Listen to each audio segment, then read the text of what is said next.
Welcome to my channel. तो हमने पिछले वीडियो में सेल मेम्ब्रेन और structural model of the cell membrane को पढ़ लिया था। अगर आपने उसको नहीं देखा है तो आप डिस्क्रिप्शन से लिंक से जाके देख सकते हैं। तो आज हम उसके आगे पढ़ेंगे। तो सबसे पहले पढ़ते हैं lipid layers of the cell membrane. The central lipid layer is bilayered structure. जो सेंट्रल लिपिड लेयर होती है वो एक बाइलेयर्ड स्ट्रक्चर होती है। This is form by thin film of the lipid. ये बहुत पतली फिल्म से बनी हुई होती है। The characteristic features of the lipid layer is that it is fluid in nature and not a solid structure. जो इसका लिपिड लेयर का कैरेक्टरिस्टिक फीचर होता है कि ये फ्लूइड होती है, सॉलिड नहीं होती है, फ्लूइड होती है। So the portion of the membrane move from one point to another point along the surface of the cell।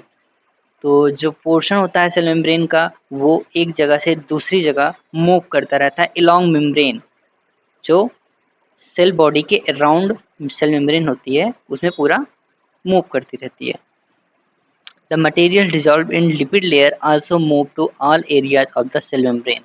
तो जो डिजॉल्व होगा सेल मेम्ब्रेन लिपिड लेयर में वो भी पूरे सेल में सेल के अराउंड मूव करेगा सेल मेम्ब्रेन में। Major lipids are phospholipid, cholesterol. जो मेजर लिपिड्स होते हैं फास्फोलिपिड और कोलेस्ट्रॉल होते हैं। तो चलिए अब हम पढ़ते हैं phospholipid. Phospholipids are the lipid substances containing phosphorus and fatty acid. जिसमें फास्फोरस होगा और फैटी एसिड होगा वो फास्फोलिपिड्स है। अब इसके कुछ एग्जाम्पल दिए गए हैं।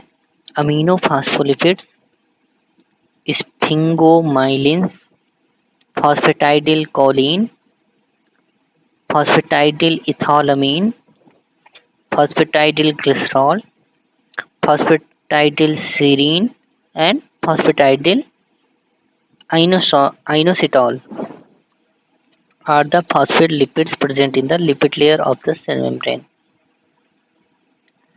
ये सब लिपिड लेयर फास्फोलिपिड है जो कि लिपिड लेयर में रहती हैं, lipid layer of cell membrane.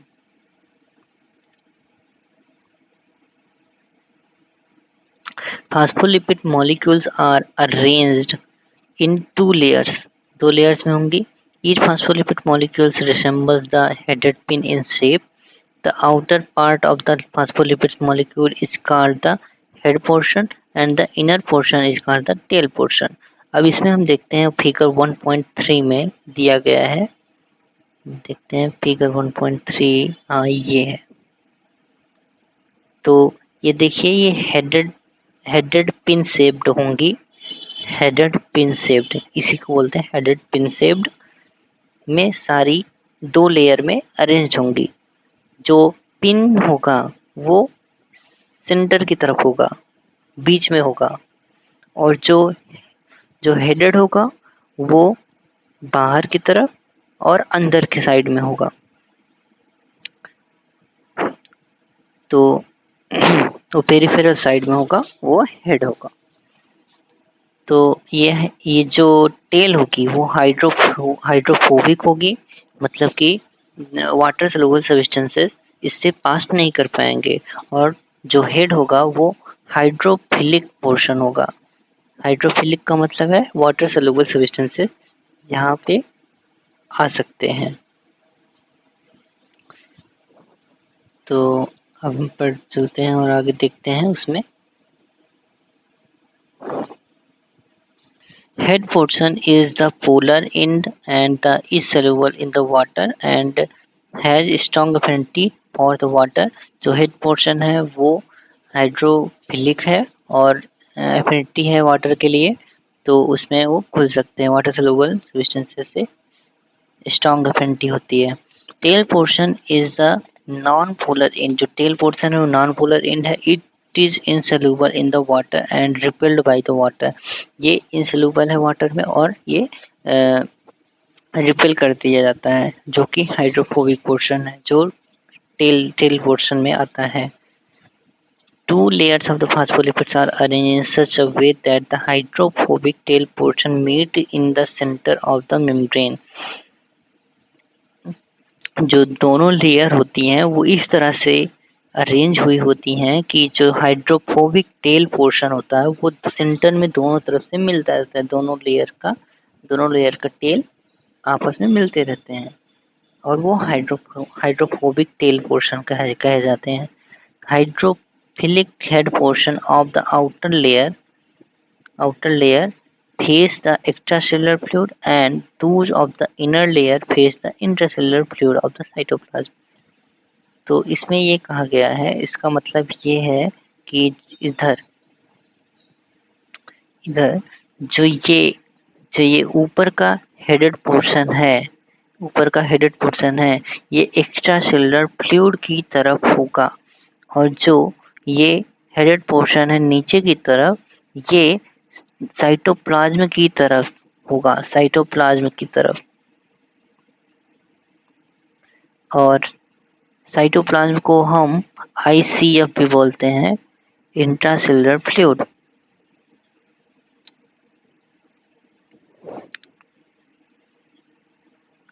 अब आगे बढ़ते हैं। 2 लेयर्स ऑफ द फास्फोलिपिड, अच्छा ये तो पढ़ लिया। अब पढ़ते हैं cholesterol.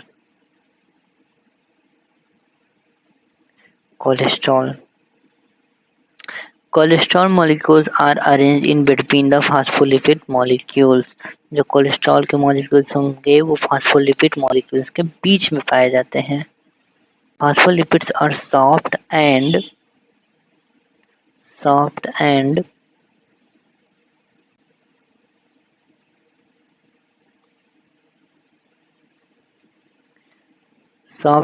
oily structures, and cholesterol helps to pack the phospholipids in the membrane। जो phospholipids होंगे वो सॉफ्ट और ऑयली स्ट्रक्चर होते हैं और कोलेस्ट्रॉल जो होता है वो उनको पैक करने में हेल्प करता है, मेम्ब्रेन में पैक करने को हेल्प करता है। So cholesterol is responsible for the structural integrity of the lipid layer of the cell membrane. तो जो कोलेस्ट्रॉल होता है वो structural integrity of lipid layer, मतलब कि उसको लिपिड लेयर को एक जगह रखने के लिए जो रिस्पॉन्सिबल होता है वो कोलेस्ट्रॉल होता है। अब function of lipid layer in the cell membrane में लिपिड लेयर का फंक्शन देखते हैं। Lipid layer of the cell membrane is the semi permeable membrane. जो लिपिड लेयर होती है सेल मेम्ब्रेन की वो सेमी परमेबल मेम्ब्रेन होती है and allows only the fat soluble substances to pass through it, और केवल फैट soluble substances को अपने अंदर से पास होने देता है। Thus the fat soluble substances like the oxygen, carbon dioxide and alcohol can pass through the lipid layer. तो इसलिए जो फैट सब्सटेंसेस हैं, ऑक्सीजन, कार्बन डाइऑक्साइड, अल्कोहल ही इस लिपिड की लेयर से पास हो सकते हैं। The water soluble substances such as the glucose, urea and electrolyte cannot pass through this layer। और जो वाटर soluble substances हैं उसके द्वारा पास नहीं किए जा सकते क्योंकि वो हाइड्रोफोबिक लेयर होती है, और जैसे कि इसका एग्जांपल है ग्लूकोज, यूरिया और इलेक्ट्रोलाइट, ये पास नहीं हो सकते हैं लिपिड लेयर से। तो अब protein layers of the cell membrane हम पढ़ते हैं। Protein layers of the cell membrane are the electron dense layer, जिसको इलेक्ट्रॉन डेंस लेयर भी बोलते हैं। These layers cover the two surface of the central lipid layer. जो central lipid layer होती है उसको दो सरफेस से, मतलब कि बाहर की तरफ से प्रोटीन होगा और अंदर की तरफ से भी प्रोटीन होगा, लिपिड बीच में होगी। तो इस वजह से दो सरफेस से घेरे हुए रहते हैं। Protein layers give protection to the central lipid layer. जो प्रोटीन लेयर होगी वो प्रोटेक्शन देती है सेंट्रल लिपिड लेयर को। The protein substances present in these layers are the mostly glycoprotein. जो प्रोटीन सब्सटेंसेस होते हैं इस लेयर्स में, प्रोटीन के लेयर्स में, वो मोस्टली ग्लाइकोप्रोटीन्स होते हैं। Protein molecules are classified into two categories. तो प्रोटीन मॉलिक्यूल्स होंगे वो दो कैटेगरीज में होते हैं, इंटीग्रल प्रोटीन्स और the transmembrane protein, peripheral proteins और the peripheral membrane protein. Integral protein जो होते हैं वो मेम्ब्रेन को पूरी तरह से पास करते हैं, बीच से पूरी तरह से ऊपर से नीचे तक पास करते हैं, और जो पेरीफेरल होंगे वो केवल पेरीफेरी पे रहते हैं। तो पढ़ते हैं आगे integral protein. Integral or the transmembrane proteins are the proteins that pass through entire thickness।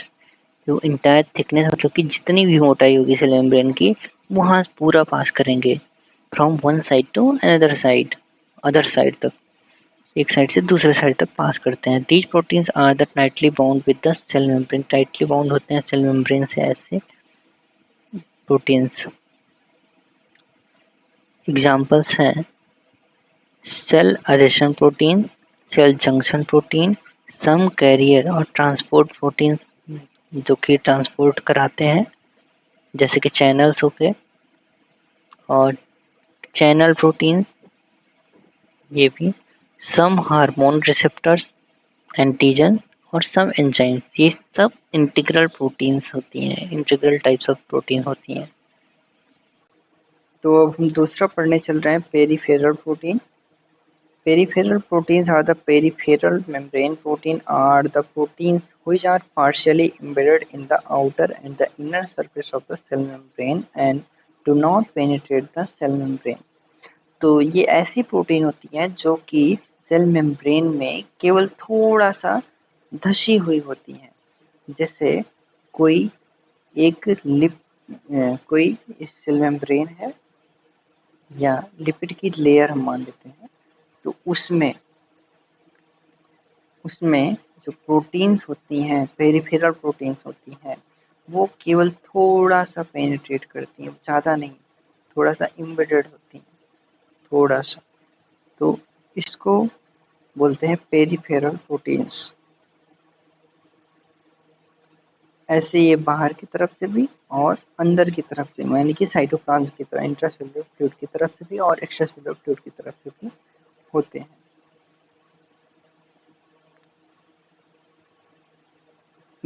Peripheral proteins are loosely bound with the integral proteins और lipid layer of the cell membrane। जो peripheral protein होंगे वो loosely bound होंगे integral protein से और lipid layer से बहुत loosely bound होंगे। So these proteins molecule dissociate radially from the cell membrane. तो जो ये प्रोटीन्स होंगी वो बहुत जल्दी डिसोसिएट हो जाती है, अलग हो जाती हैं फ्रॉम सेल मेम्ब्रेन से। Examples of the peripheral protein. Peripheral protein का एग्जाम्पल हम देखते हैं, proteins of the cytoskeleton. Cytoskeleton के जो प्रोटीन होंगे वो होते हैं पेरिफेरल प्रोटीन। सम कैरियर और ट्रांसपोर्ट प्रोटीन्स होंगी और सम एंजाइम्स, ये हैं पेरिफेरल प्रोटीन। तो अब function of proteins in cell membrane. Protein का फंक्शन सेल मेम्ब्रेन में क्या है, अब हम ये देखते हैं। Integral proteins provide the structural integrity of the cell membrane. जो इंटीग्रल प्रोटीन्स होगा वो स्ट्रक्चरल इंटीग्रिटी का मतलब है स्ट्रक्चरल रिजिडिटी, जो कि सेल मेम्ब्रेन को संभाल के रखती है, इकट्ठा करके रखती है। ये इंटीग्रल प्रोटीन प्रोवाइड करता है। Channel proteins help in the diffusion of the water soluble substances like glucose and electrolytes। जो चैनल प्रोटीन होगी वो ग्लूकोज और इलेक्ट्रोलाइट के डिफ्यूजन में मदद करेगी, क्योंकि ये वाटर सेल्यूबल होते हैं ग्लूकोज और इलेक्ट्रोलाइट्स, तो इनका लिपिड लेयर से जाना पॉसिबल नहीं है, इसलिए चैनल प्रोटीन की हमको ज़रूरत पड़ती है। Carrier or transport proteins help in the transport of substances across the cell membrane by means of active और passive transport। तो हमें कुछ ऐसी कैरियर प्रोटीन चाहिए होती हैं जो कि कुछ ऐसे सब्सटेंसेस को ट्रांसपोर्ट करें जो कि हमें एक्टिव ट्रांसपोर्ट करना पड़ सकता है। जैसे कि अगर किसी की कंसंट्रेशन हमें इंट्रासेलुलर फ्लूइड में ज़्यादा है, लेकिन हमको फिर भी उसकी और नीड है इंट्रासेलुलर फ्लूइड में, तो उसका एक्टिव ट्रांसपोर्ट होगा। और पैसिव ट्रांसपोर्ट भी तब होगा जब कंसंट्रेशन ग्रेडियंट की तरफ ट्रांसपोर्ट होगा, उसके लिए भी हमें कुछ कैरियर प्रोटीन चाहिए होते हैं।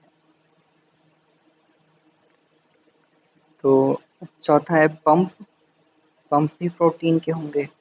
सम carrier proteins act as pump, कुछ कैरियर प्रोटीन पंप की तरह एक्ट करते हैं, by which ions are transported actively across the cell membrane.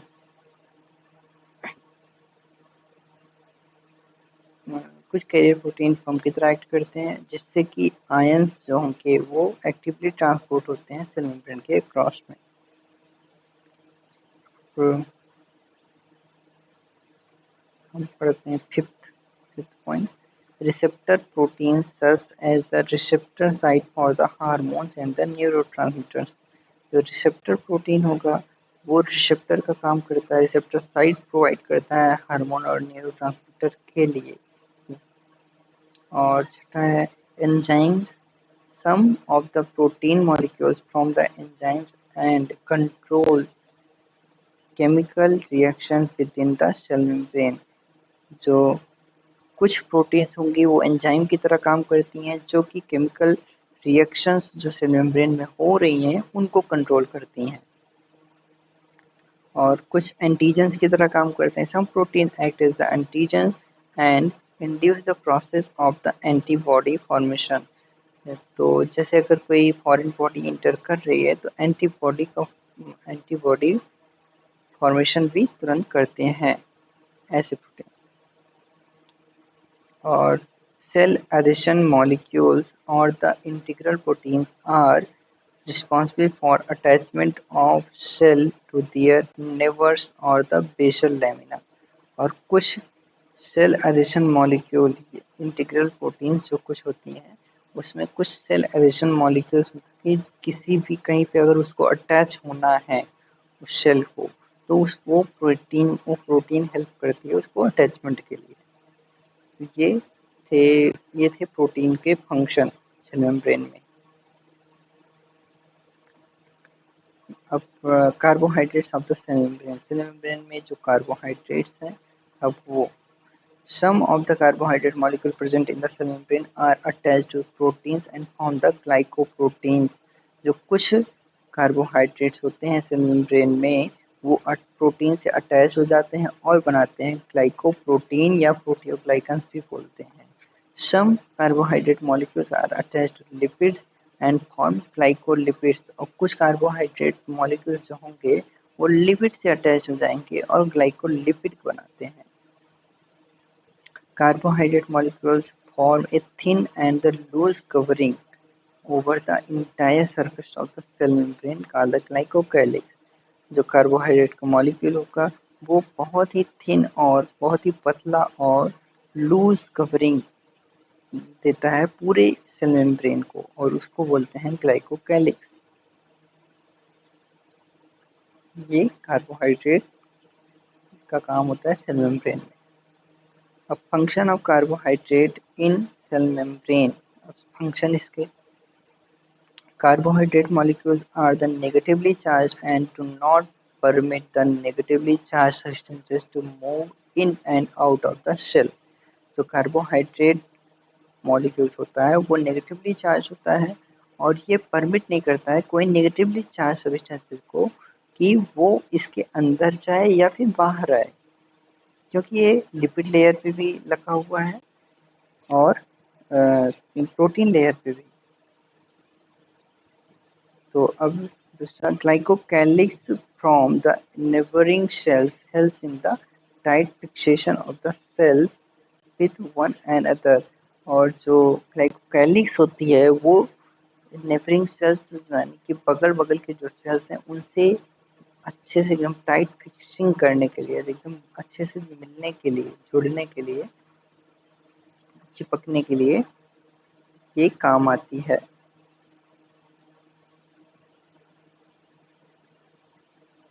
अब और तीसरा काम है some carbohydrate molecule function as the receptor for the some hormone. और कुछ कार्बोहाइड्रेट मॉलिक्यूल जो होते हैं वो रिसेप्टर का भी काम करते हैं कुछ हार्मोन्स के लिए। अब हम पढ़ते हैं function of cell membrane. Function of cell membrane जो होगा प्रोटेक्टिव फंक्शन होगा, वो प्रोटेक्शन प्रोवाइड करती है सेल मेम्ब्रेन को। Cell membrane protects the cytoplasm and the organelles present in the cytoplasm. जो सेल मेम्ब्रेन होगी वो साइटोप्लाज्म को प्रोटेक्ट करती है और उसमें जो भी ऑर्गेनेल्स प्रेजेंट है उनको बचा के रखती है। सिलेक्टिव परमेबिलिटी, सिलेक्टिव परमेबिलिटी का मतलब ये है कि जो मेम्ब्रेन होती है वो सेमी परमेबल मेम्ब्रेन है। जो सेल मेम्ब्रेन है वो सेमी परमेबल मेम्ब्रेन है, तो जाहिर सी बात है सिलेक्टिव परमेबिलिटी ही करवाएगी, केवल कुछ को अलाउ करेगी अंदर जाने के लिए और सबको नहीं जाने देगी। which allows only some substances to pass through it and acts as a barrier for the other substances। तो substances बैरियर की तरह काम करेगी। और तीसरा जो फंक्शन होता है absorptive function. Absorptive function, nutrients are absorbed into the cell through the cell membrane. Nutrients होंगे उनको सेल मेम्ब्रेन के द्वारा ही एब्जॉर्ब कराया जाता है। अब चौथा फंक्शन है एक्सक्रीटरी फंक्शन। एक्सक्रीटरी फंक्शन का मतलब है metabolites and other waste product from the cell are excreted out through the cell membrane. जो मेटाबोलाइट्स होंगे और या फिर वेस्ट प्रोडक्ट्स जो बॉडी के द्वारा या फिर सेल के द्वारा सिक्रीट किए जाते हैं या एक्सक्रीट किए जाते हैं, वो बाहर निकाल दिया जाएगा, वो भी सेल मेम्ब्रेन की सहायता से ही जाएगा।